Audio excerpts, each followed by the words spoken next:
ঈদ মোবারক। ছাত্র শিবির বিপুল ভোটে ডাকসুতে জিতছে। এই বিজয় ছাত্র শিবিরের না, এইটা মজলুমের বিজয়। আমি 20 আগস্ট লিখছিলাম গত মাসে, ডাকসু নির্বাচন নিয়ে আমার প্রেডিকশন বলি, ছাত্র শিবির ভিপি জিএস সহ বেশিরভাগ আসনেই জিতবে, হলগুলোতে কিছু আসন ভাগাভাগি হবে, শিবিরের বিজয় হবে ফেনোমেনাল, ভোটের তফাৎ হবে প্রচুর। এই নির্বাচন শেষ পর্যন্ত বাঙ্গু সেকুলার এস্টাবলিশমেন্ট হইতে দেবে কিনা এটা দুশ্চিন্তা।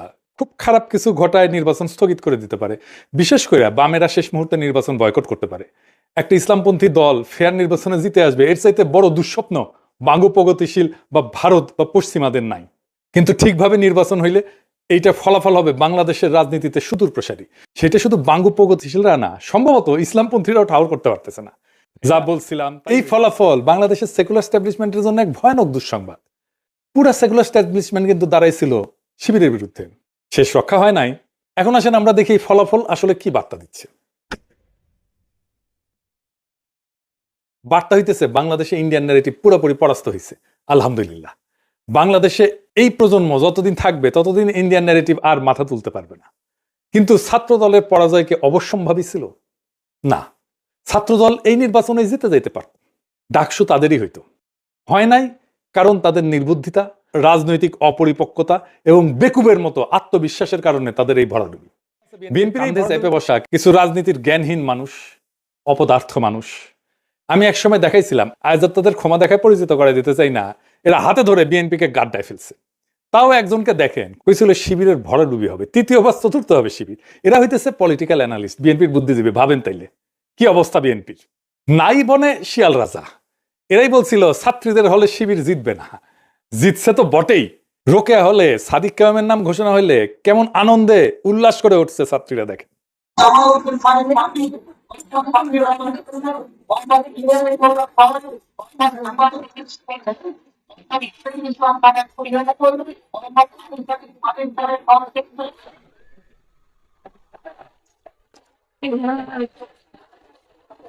আপনারা জানেন যে 5ই আগস্টের পর যখন ছাত্র দল আর ছাত্র শিবির সংঘাত শুরু হইল, আমি তখন নিজ দায়িত্ব নিয়ে এই দুই দলের ভেতরে সংঘাত বন্ধ করার উদ্যোগ নিচ্ছিলাম।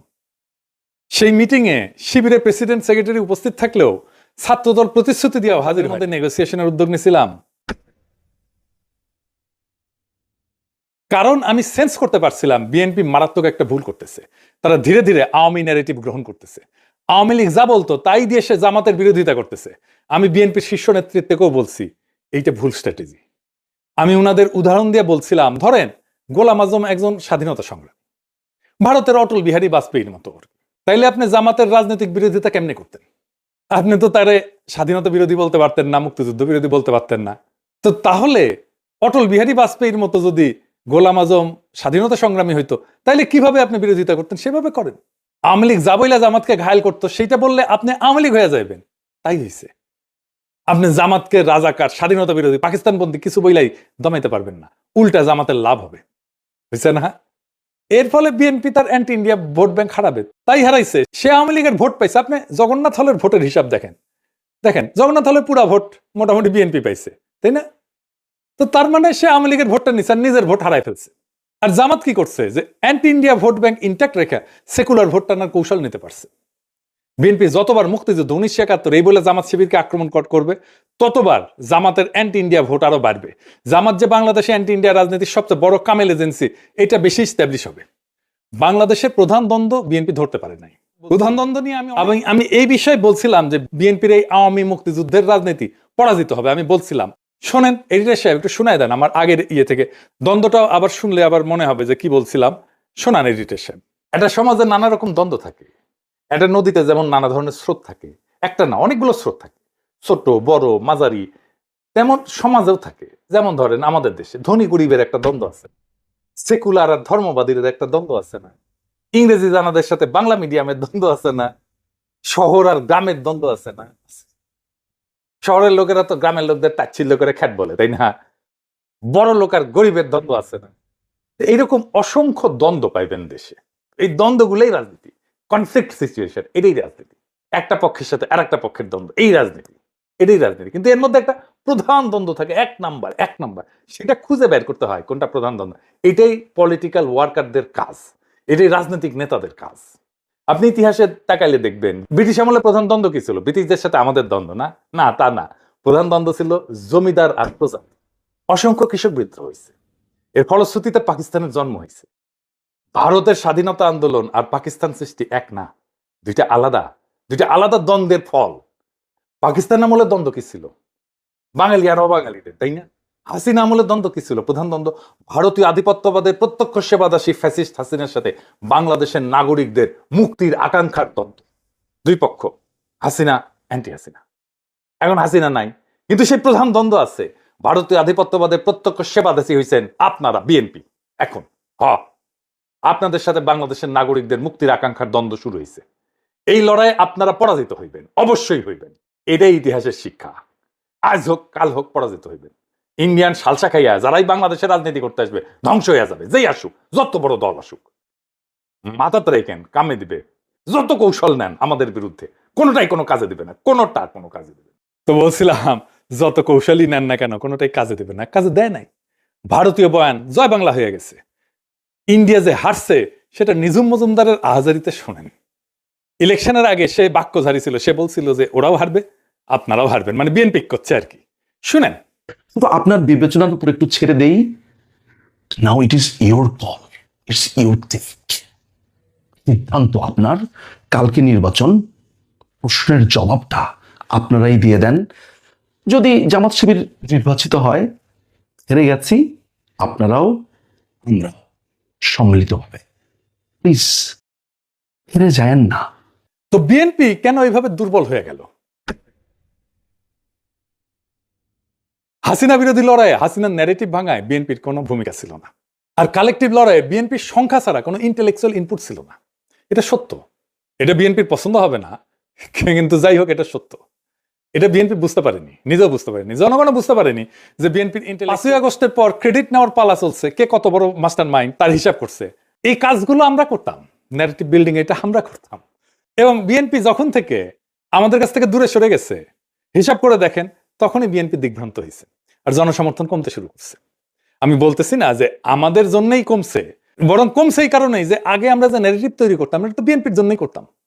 ফ্রি করতাম, ডিফেন্ড করতাম তো বিএনপিরই, ফ্রি। এখন তার করি না, তাই সব দুর্বলতা ফাসাদ করে বের হয়ে গেছে।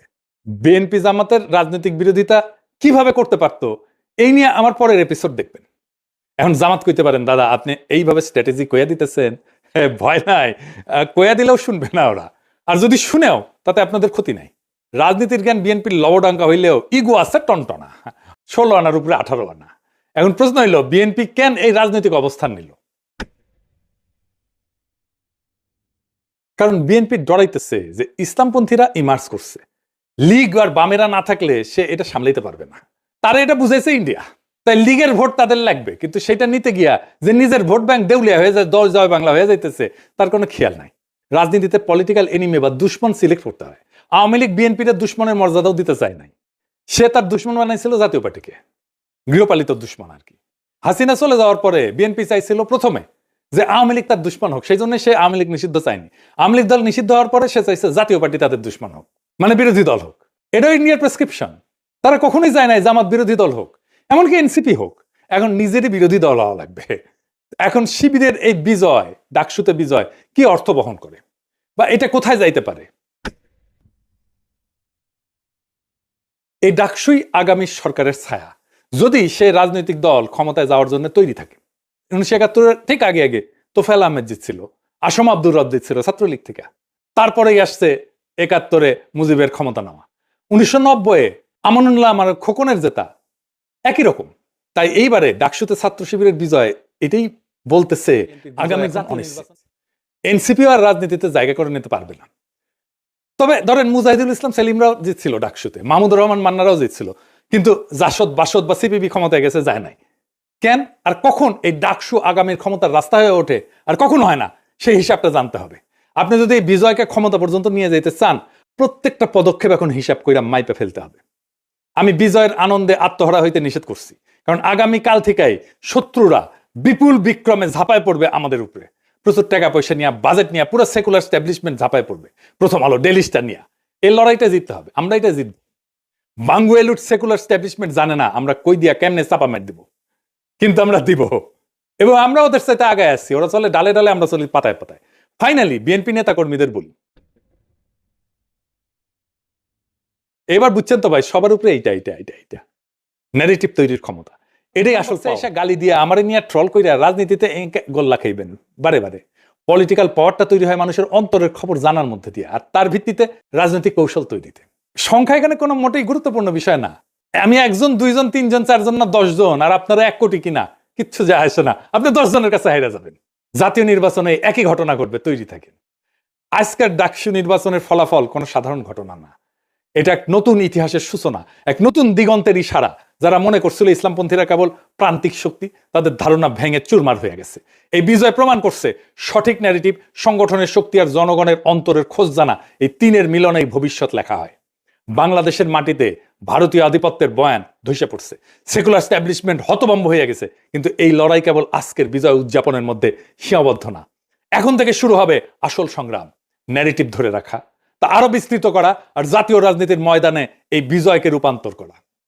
ইতিহাস সাক্ষী, ডাকসু কখনো কেবল বিশ্ববিদ্যালয়ের দেয়ালে আটকায় থাকে না, এটা পুরো জাতির রাজনীতির পূর্বাভাস হয়ে ওঠে। তাই এই বিজয় কেবল একটা সংগঠনের না, এটা একটা প্রজন্মের, একটা জনগণের, একটা আন্দোলনের, একটা বিপ্লবের জয়।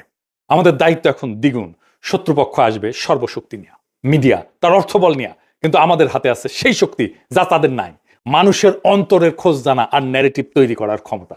এটাই আসল শক্তি, এটাই আসল পুঁজি। তাই বলি, আজকের ডাকসুর বিজয়কে আগামীর বাংলাদেশের পথ চলার ভিত্তি কইরা গড়ে তুলতে হবে। আত্মতুষ্টিতে না, দৃঢ় কৌশলে আগায় যান। শত্রুর আঘাতকে ভয় না, বরং প্রেরণা বানান। কারণ এই প্রজন্ম প্রমাণ করে দিচ্ছে, বাংলাদেশের রাজনীতির আগামী দিনে আর কোনো ভারতীয় বয়ান না, জয় হবে কেবল বাংলাদেশি নাগরিকদের মুক্তির বয়ানের। এই পথেই মুক্তি, এই পথেই ভবিষ্যৎ।